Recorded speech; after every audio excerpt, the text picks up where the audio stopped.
Oof, got so many bruises yesterday from my martial arts.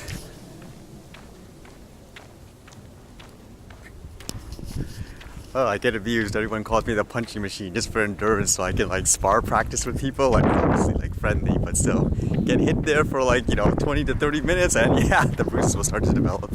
Been trying to make that a drone video too. Having one of those cases of I don't know how to explain it.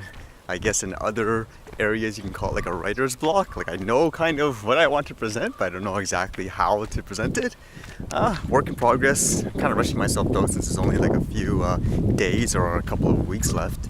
So I thought I'd go on my walk, do some little flying for the practice. And yeah, I read so much interesting news today. Some of them related to drones about life or death, like it could mean the difference of it. And something about a lady dying because of an airplane that was too close to her. Like, whoa, interesting stuff. But one cool thing I read was something about these drone racers that are going to compete in a competition like for $100,000, and they're going to race in places like in abandoned malls. I guess they're going to set up like obstacles and all that. To me it looks kind of cool. Makes me wonder if I should try this, but like for me anyways, for me flying the drone it was more for videography, just like when I go on hikes and stuff. Although I would assume like for me when I play like games and all that, I have like the reflexes to do stuff like this. Maybe I'll try it one day, but I don't really have the resources or time to invest in an FPV racer, but it's fun to watch. As I said before, I usually didn't pay too much attention with aviation type of news, but then this one caught my attention today definitely. It says tourist in St. Maarten killed by forceful blast from nearby jet.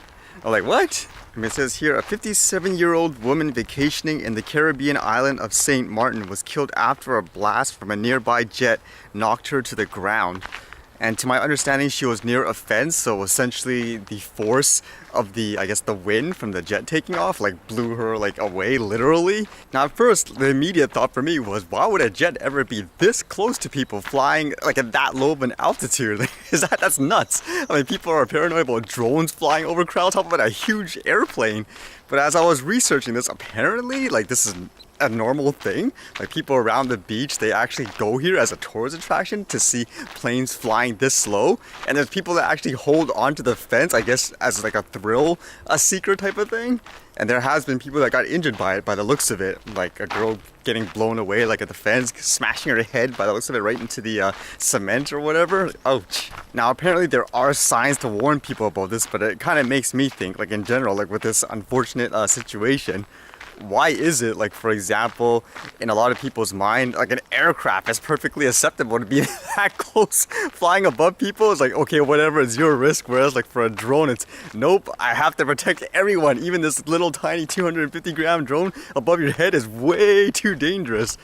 Like to me, that doesn't make sense, like in this case. It kind of reminds me like of that video yesterday, like with all the sensationalized examples of how the drone can be dangerous in terms of like chopping a kid's head off, like if it goes too close and all that.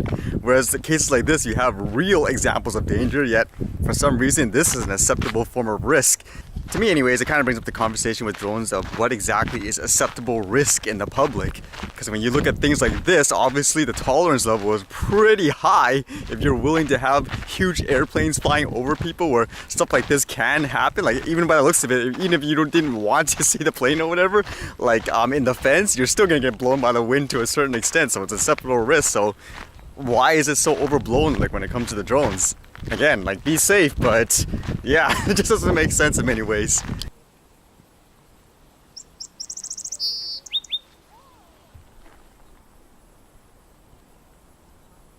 I did read this thing about drones in Canada where at first it talked about death too. In this case, a child. I was like, what? There was actually a drone that caused like the child's death? It's not what you're thinking. It has something to do with a child in a First Nations community where they're in like a remote area. We don't really have access to like the regular city stuff, I guess you can say. And the child had a respiratory illness and he needed an inhaler, I guess, to save his life. And to do so, they obviously had to go, I guess, all the way into the city to get it brought in. But in order to do it in time, they needed something to deliver it by air, like a helicopter. But unfortunately, the helicopter would cost like thousands of dollars, so that wasn't an option. And unfortunately, because of that, the child passed away. So basically the article talked how like drone delivery could have solved that easily. They could have had the drone deliver it, drop it off, and the child's lives could have been saved. Now, while in many ways I recognize this article is probably leaning towards kind of like commercial drone promotion, like in this case, like for this company to deliver stuff, I mean, it makes me think again about the topic because of the way the laws are. It stops people from flying, like even in things like, you know, hazardous areas that have some kind of situation. But what if there's someone that has a drone that can help and they're doing it in a safe way? Or like say here, let's just pretend I had the drone right on me right now. I could have just flew it to that city or whatever, so attach it here and I'll bring it in. Like, should I be able to do that, like as a regular person? Or no, like should I just let this person die? Like what's the kind of the middle ground? Because I think there has to be a difference between people flying the drone in a dangerous way, like obviously in a stupid way into airports to try to get picture, versus someone being able to use the tech when they have it available in a good way. Like with all these stories, like even with the first one of someone dying of an airplane, and this one someone dying because, you know, the drones weren't available or couldn't be used for whatever reason, it makes me think like, what does it take for people to realize like it's just a tech? I mean, people can use it in a good or bad way. So try not to limit the ability of people to use it as long as they're doing it in a safe way, in my opinion. Sounds like a drone. Spark? Yeah, I saw it. You know what? I found this place because I saw your YouTube channel. Oh really? Saw my YouTube channel, you found the place. Cool. I just got my Spark a couple days ago, and it's like a good place to just try to run it out. Oh nice. How it works. How do you find it? Super cool. Awesome. It's my first drone, so. It's your first drone? Okay. What? It's super stable. I'm surprised how stable it is for being so small. Oh yeah? You can hear it beeping. I hear it beeping, yeah, but I don't know why. It won't let me go now. Yeah. I think it's because you were higher, didn't recognize it. Yeah, it works. Plug it in and see what happens. Okay. Yeah, that's the thing convenient about that. You can charge it with like a USB power apparently. It has a 2.2 amp out, so maybe that's high power for it to charge it.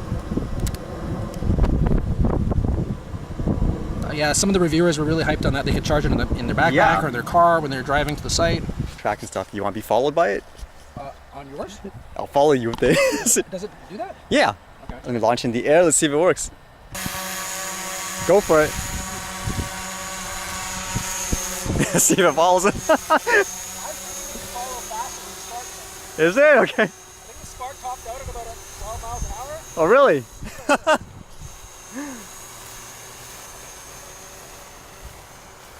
How's it doing so far?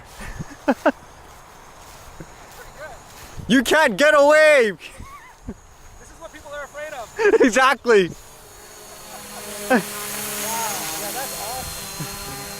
That is really awesome. Try psyching it out. I think if you run fast enough, it loses you. I don't like, there's something about running into a drone. I don't. Whoa, interesting.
That's kind of interesting. My second time seeing the Spark. There's probably a lot of people that are using that drone as their first drones too. It's always cool to hear too from people who found the information, the videos informative about the drone laws and stuff. We're all in this together, right? Trying to educate the public to make reasonable laws.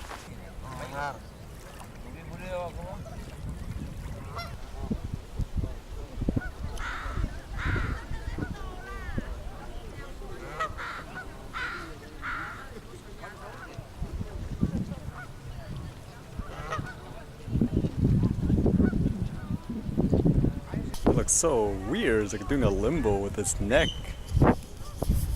Right, time to start thinking about the editing again. See you guys later.